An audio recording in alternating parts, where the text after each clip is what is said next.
Mariing kinondena ng Department of Education School Division ng Leyte ang nangyaring shooting incident sa Tanawan School of Craftsmanship and Home Industries noong October 16 bandang alas 7 ng umaga na nagresulta ng pagkasugat ng isa sa master teacher ng eskwelahan.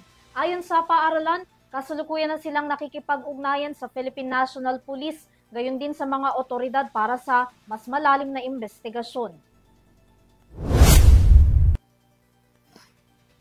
Sinabi rin ng eskwelahan na karagdagang seguridad na rin daw ang ipinatupad sa paaralan upang hindi na maulit ang pangyayari.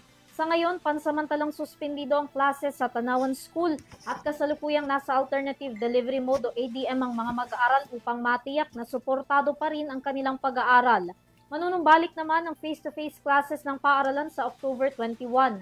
Suportado ng eskwelahan ng psychosocial support sa mga apektadong mag-aaral, guro at personnel ng PSCHI. Nananatili naman daw na top priority ng paaralan ang kaligtasan ng lahat na nasa loob ng kanilang pasilidad. Matatandaan na asawa ng biktima ang namaril at nag-ugat ng insidente dahil umano sa affair. Kasalukuyan namang nakaharap sa frustrated parricide ang suspect.